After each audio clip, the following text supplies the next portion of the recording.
Buenos días, Buenos bienvenida días. Helen Torres. Muchas gracias, Qué Majo, por gusto invitarme. que estés aquí.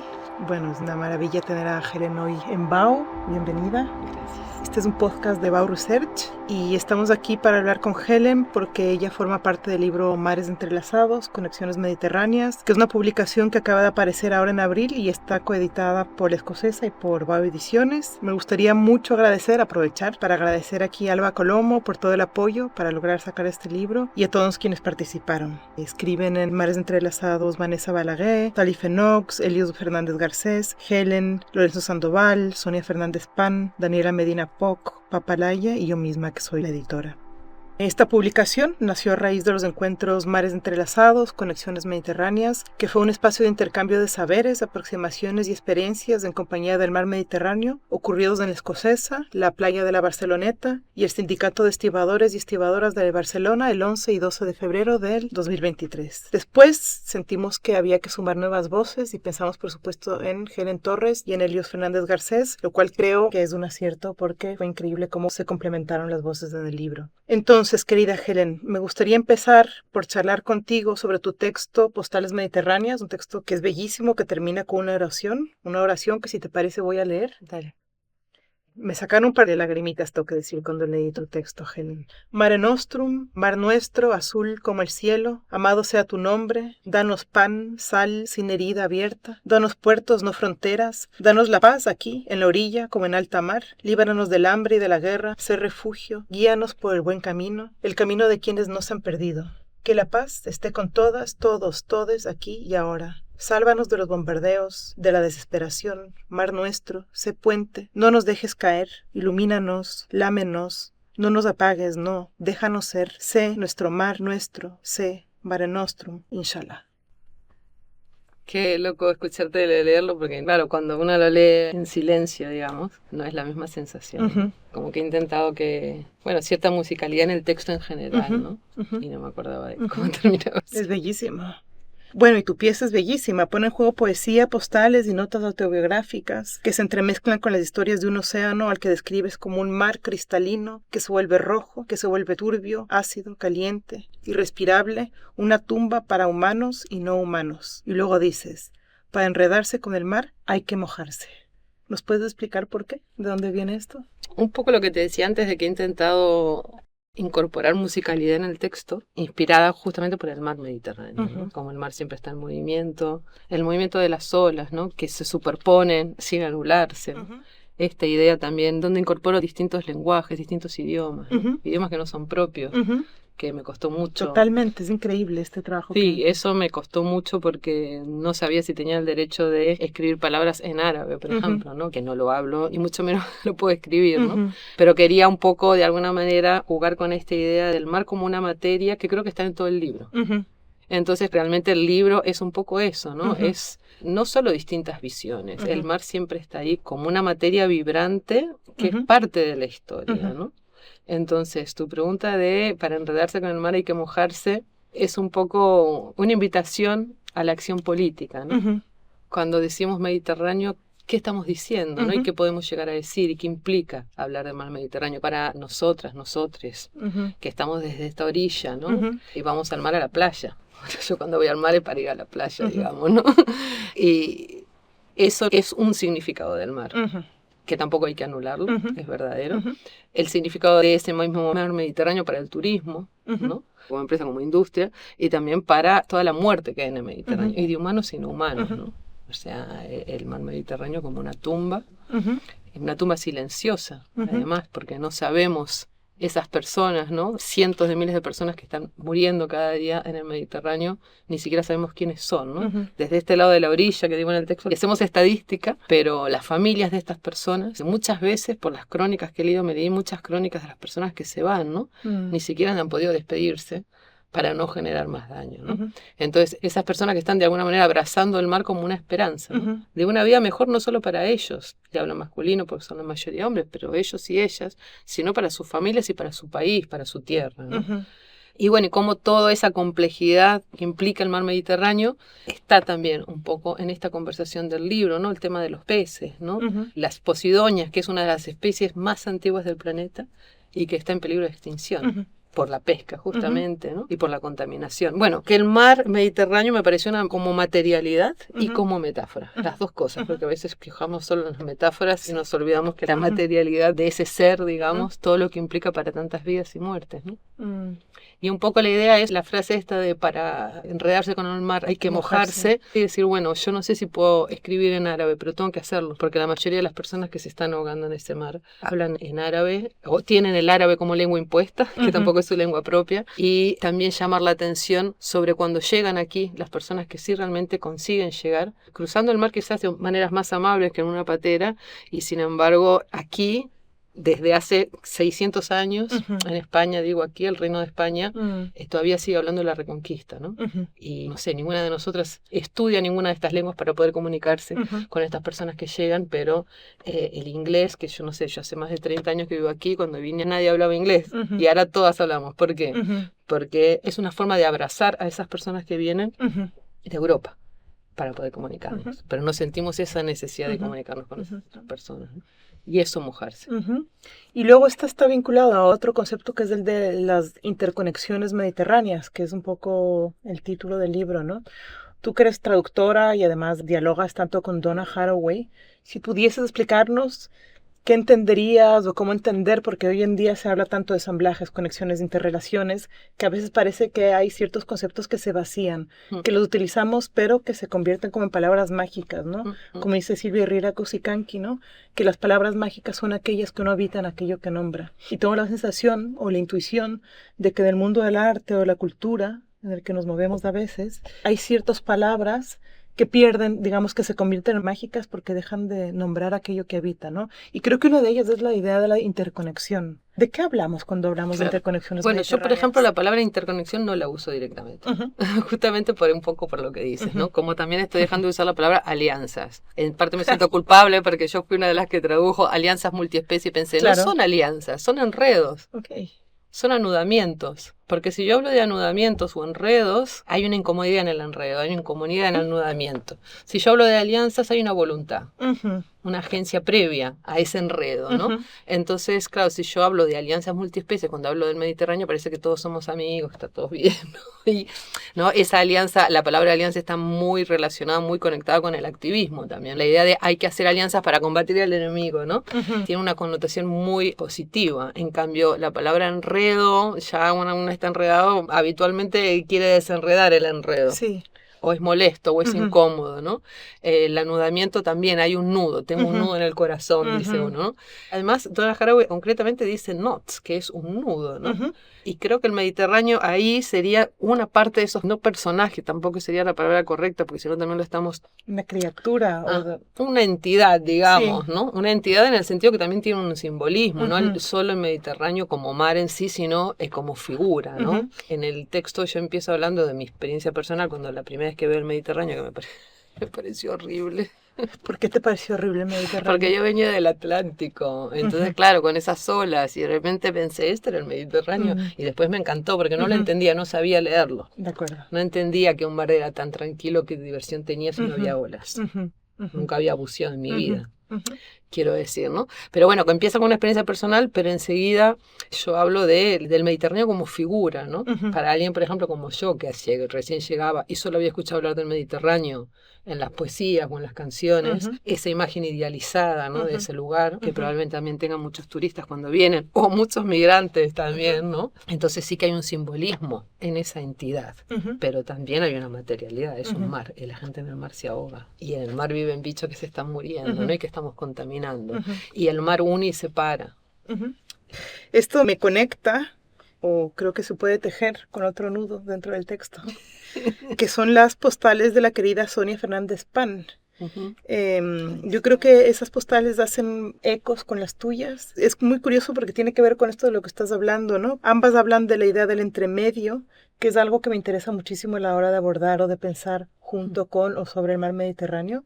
Y ambas además se refieren a Zaldúa, ¿no? ¿De qué modo este entremedio del Zaldúa te ha ayudado a pensar o acercarte a tus propias experiencias conectadas además con el mar Mediterráneo? Entremedio, tomado de Ansaldúa, es la metáfora principal del texto, que para mí conecta mucho evidentemente con el trabajo de Haraway cuando está hablando de estos anudamientos, de estos enredos, de estos engagements, dice, y en inglés, que tiene que ver, engage es una palabra que incluye el compromiso. De acuerdo. Entonces, ¿pero qué hago? Para mí lo que hace Ansal me parecía más interesante y más cercana a mi propia experiencia, a mi propia vivencia y todo, ¿no? Trabajar con Ansaldúa, sobre todo en este texto, porque yo estoy hablando de mi propia experiencia y por eso se llama Postales Mediterráneas, ¿no? Como yo llego a Barcelona y fascinada por la vida, cuando empiezo a conocer esa vida mediterránea, voy a conocer, cuando empiezo a acercarme, esa fascinación que viene con la postal. Yo cuando era chiquita coleccionaba postales y todas las familias me mandaban postales de todas partes, todos los exiliados, y tenía muchas postales. Claro, después de adulta te das cuenta lo que, ¿no? La postal significaba una distancia, ¿no? También. Pero también para mí una fascinación, ¿no? Y la cuestión del entremedio me parecía en todos los sentidos, como diríamos en catalán, mola dient, ¿no? Sí, la metáfora, porque el Mediterráneo es un entremedio en todos los sentidos, ¿no? En esto que decíamos antes de que separa y une, esos son esos espacios liminales, pero además el entremedio de Ansaldúa, que ella utiliza la palabra náhuatl nepantla, es también, ella dice, es el espacio... Es un espacio de la escritura, ¿no? Ese momento previo a escribir en donde una tiene todas estas ideas que me pasó a mí con este texto, ¿no? Inclusive abro el texto con una cita de Ansaldúa, en donde ella habla de hay que mojarse, ¿no? Del peligro de escribir un texto es que uno no se involucre suficiente, ¿no? Yo te contaba que me costó muchísimo escribir este texto, que lloré un montón, en parte porque estás incorporando tu propia experiencia y tus propios privilegios, ¿no? Por eso también quería incluir. Bueno, y hay muchas referencias de noticias, ¿no? De decir, muchas veces nosotras nos quejamos mucho de nuestras vivencias como migrantes y no estamos trayendo en esa conversación la experiencia de otros que no llegan ni a ser migrantes, que solamente son ahogados, escapados, ¿no? Una cifra, ¿no? Y entonces ese momento previo a llegar al momento de escribir y concretar eso en un texto que además tenía que tener una extensión, un deadline, ¿no? Una entrega, una extensión, un tema que tenía que estar coherente con todos los otros textos, digamos, que yo tampoco conocía. Y entonces ese embrollo que tenía yo mental era completamente para mí, estaba en ese lugar de Nepantla, ¿no? En donde salió este texto, salió esta postal. ¿No? Y en realidad el texto está separado como que para mí fueran como pequeñas postales, ¿no? Pero podría haber salido otro, no lo sabemos. No, me parece fascinante el concepto de... Sí, ni lo sabremos. Me parece fascinante el concepto de Ansaldúa. Sí. ¿No? Y mientras te escucho, pienso en el texto de Helios Fernández Garcés, a quien le costó muchísimo también escribir lo que él escribió. Él coloca la atención, entre otras cosas, sobre el Museo Marítimo de Barcelona. Hemos hablado ya tú y yo un poquito sobre esto. Voy a leer un párrafo. La visita al Museo Marítimo de Cataluña se convirtió en mucho más que una simple excusa. Fue una inmersión silenciosa en una parte negada de la herencia del Mediterráneo desde la Barcelona cosmopolita del siglo XXI. ¿Era acaso una oportunidad para desafiar los imaginarios raciales impuestos de forma violenta por Occidente sobre los pueblos romaníes, musulmanes, africanos y originarios? Seguro. Sin embargo, en este contexto específico, aquello que se presentó como una ocasión para explorar de forma titubeante, temblorosa, lo que propició todo lo anterior, el proyecto de la cristiandad occidental que desde el mismo Mediterráneo dio origen al imperio, a la colonización y al capitalismo. Esta inmersión se llevó a cabo en un espacio incómodo, un museo, y en el marco de una exposición, atarazanas y galeras, que lamentablemente parecía representar otra oportunidad perdida para rendir homenaje de forma adecuada a la memoria de los condenados de la tierra. Y luego dice, imposible hacer, decir, escribir como si nada. En estos momentos, el Estado de Israel, con el apoyo incondicional del gobierno de Estados Unidos de Europa, masacra a la población palestina del gueto de Gaza. ¿Te puedo interrumpir? Sí, es que yo creo que usted dice que a Helios también le costó muchísimo escribir este texto, ¿no? Y cuando yo lo leí el texto de Helios era claro, le pasó un poco, probablemente lo mismo que me pasó a mí, ¿no? Estás escribiendo sobre grandes tragedias, y vos estás sentada en tu casa escribiendo sobre esas grandes tragedias que te tocan, te resuenan, de alguna manera te atraviesan, de unas maneras muy profundas, pero una está viva escribiendo sobre eso, ¿no? Pero al mismo tiempo te atraviesan porque Helios es gitano. Entonces, poner el cuerpo allí Ujú. también le atravesaba, es lo que tú Claro. dices, ¿no? Es como un atravesamiento muy radical, ¿no? Es un lugar curioso de escritura. Bueno, es el lugar del dolor y que en Ujú. realidad una De vez la herida, escribe quizás, de la ¿no? herida, sí, y que uno escribe a veces para vengarse un poco Mm, también, ¿no? O no para regodearse en la herida, ni tampoco para curarla, sí, sino estoy de para acuerdo. mostrarla, Sí, para decir, mira, esto hace daño, sí. ¿no? Colocarse las rajaduras, como dicen Saldúa, ¿no? Que habla Sí, mucho de rajadura. sí. Para mí también como un gesto queer, ¿no? De resignificar esa herida en el sentido de mostrarla con Mm, orgullo de alguna mm, manera, mm. sin regodearse en eso, pero sí, con orgullo también. Es bueno, Sí, ay, mira, soy una sobreviviente sí, de esto, de sí, esta sí, herida, sí, ¿no? sí. A propósito, ahora que hablas, nombras lo queer, me pareció que esta es una ausencia en el libro.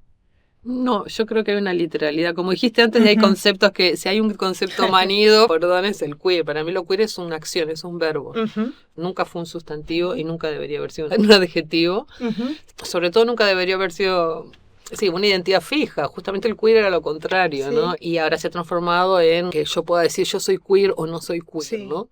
Pero creo que el libro entero es queer, porque el queer es torcer Ujú, esa narrativa ujú, heterocentrada, ujú, homogeneizante, colonial. ujú. Intentar torcer esa narrativa colonial con todos los seres que participan en ese relato y que sufren la herida de ese relato. Empieza con dibujos de peces Sí, y acaba con los gitanos, sí, ¿no? efectivamente. Entonces, como que ahí circulan todos estos seres que al ponerse juntos Ujú, en estas distintas narrativas que toca el libro, desde la comida, ¿no? Hasta ujú. los top manta, el texto de Helios, ¿no?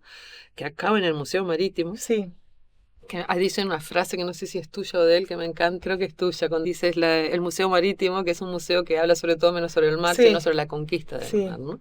sí, Entonces sí, me parece que es un texto que se inscribe en un tipo de narrativa queer. Lo queer no tiene sí. que tener que ver con la Ujú, ujú, sexualidad ujú, solamente. ujú.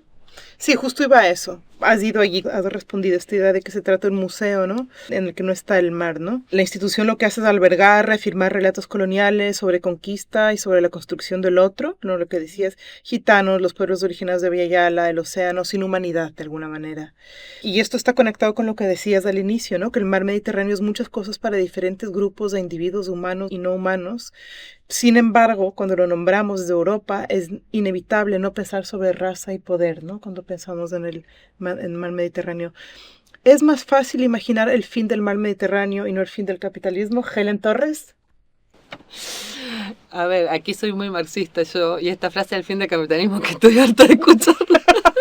Te estoy llenando de Es lugares como comunes. decía el gran Marx, el nuevo sistema se mantiene los rasgos del anterior, ¿no? Sí, O sea, puede que el capitalismo nunca termine, sí. entonces no tenemos que imaginar el fin del capitalismo, sino tenemos que construir otras formas de vivir y Ujú, otras formas de ujú, conversar y otras formas de narrar. ujú, Todas estas pequeñas iniciativas que tienen que ver con la construcción de otra forma de narrarnos me parece fundamental. ujú, E inclusive, ya que hablamos del Museo Marítimo, hay una exposición ahora de la infamia que ujú, yo llevé a un grupo de alumnado de Estados Unidos ujú. y son alumnos que son con licenciaturas, digamos, que vienen aquí a hacer estancias y los llevé ahí y para mí fue súper interesante ver la reacción de estas personas y comparar las dos narrativas, las que vienen de Estados Unidos con el tema de Sí, la raza sí. y la cuestión aquí de los indianos, ¿no? Ujú, Y el interés del museo.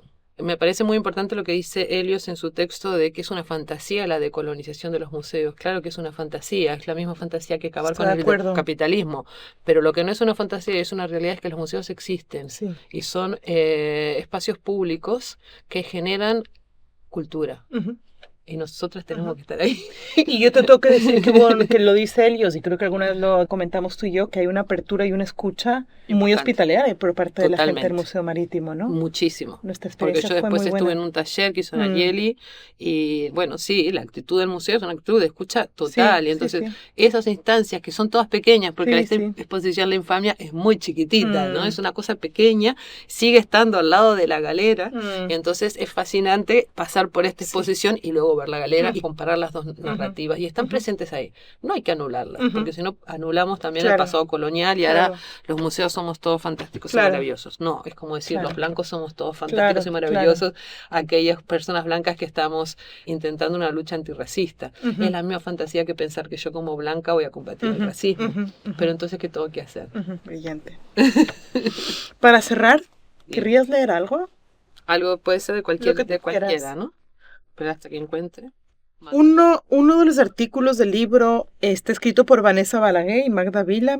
Ellas son dos científicas del ICM, del CSIC, del Instituto de Ciencias del Mar, con quienes colaboramos ya hace algunos años desde la línea de arte y ciencia aquí en BAU. Ellas hablan de los ecosistemas líquidos y de Lynn Margulis. Voy a leer un parrafito. La teoría simbiótica postula, no está antes, hay un escaso conocimiento científico sobre la formación de las células eucariotas con un núcleo diferenciado. Pero en 1967, Lynn Margulis, una científica revolucionaria, propuso una teoría sobre el origen de los eucariotas basada en la simbiosis como mecanismo evolutivo.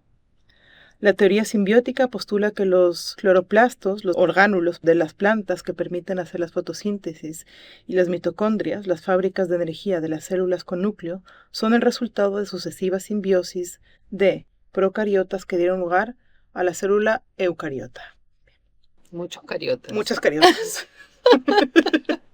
Claro, hace unos años, en el 2021, el CCCB te pidió comisariar, como parte de la exposición Ciencia Fricción, Vida entre Especies Compañeras, Sí. el ciclo Conversaciones de Entre Ruinas, otro palabra. ¿Cómo fue esta experiencia, Helen? ¿Y qué aprendiste de estas conversaciones de Entre Ruinas?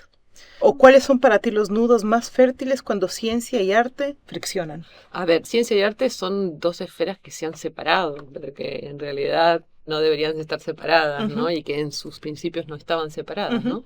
Las artes y las ciencias también es un producto del capitalismo, esta separación. Entonces, me parece que tiene todo el sentido que en un momento en donde el capitalismo, no es que lo vamos a acabar nosotros con él, sino que está lleno de fisuras y cada vez más fisuras, porque está tirándose ya a la ultraderecha, y esto lo veo como carcomiéndose por dentro. En todas estas fisuras, es muy lógico, tiene mucho sentido que las artes y las ciencias están conversando de una manera muy enredada. O sea, hay científicas que se dedican al arte y están escribiendo. Hay una gran cantidad de científicas reconocidas y que trabajan en centros oficiales de arte y tal, instituciones de ciencia, están escribiendo divulgación, textos de divulgación con rigor científico, como hizo en su momento Lynn Margulis con su hijo Dorian Sagan. Y por eso, gracias a eso, ha llegado hasta nosotras sus teorías. Y también artistas que están estudiando ciencia y científicas que dejan la ciencia y se ponen a investigar en el campo del arte. ¿Por qué? Porque hay más libertad para experimentar, ¿no? Entonces, me parece uno de los terrenos para mí más fructíferos, por lo menos de los terrenos que yo conozco, ¿no? Porque esa alianza de ciencia también implica unos nuevos lenguajes, ¿no? Por ejemplo, abrazar las teorías de Margulis, ¿no? Como en realidad ahora ya están completamente demostradas, pero piensa que todas estas teorías científicas no están en las escuelas. Es más, yo fui a dar una charla en el Jardín Botánico y la persona que hace los paseos del Jardín Botánico dijo que lo que yo decía no era científico y que yo no tenía ni idea de lo que estaba diciendo porque yo hablé de la teoría de Lynn Margulis, ¿no?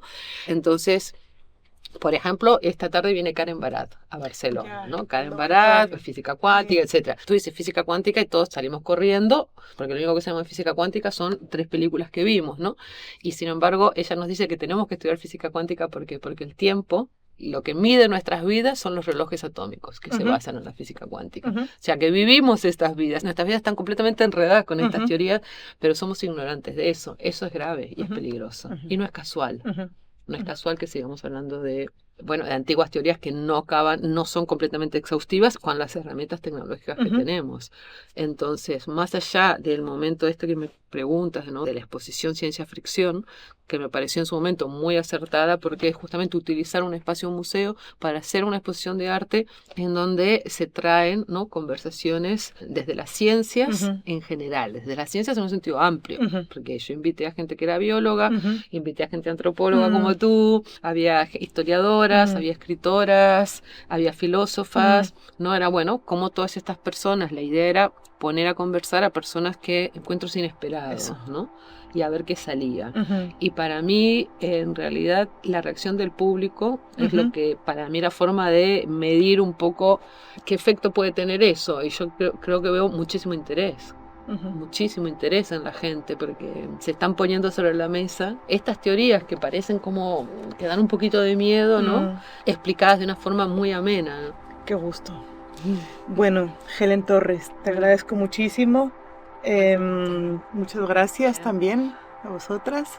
Y seguimos, ¿no? Seguimos. Sí, no hay que parar. No hay que parar. Bueno, ir lento, pero no parar.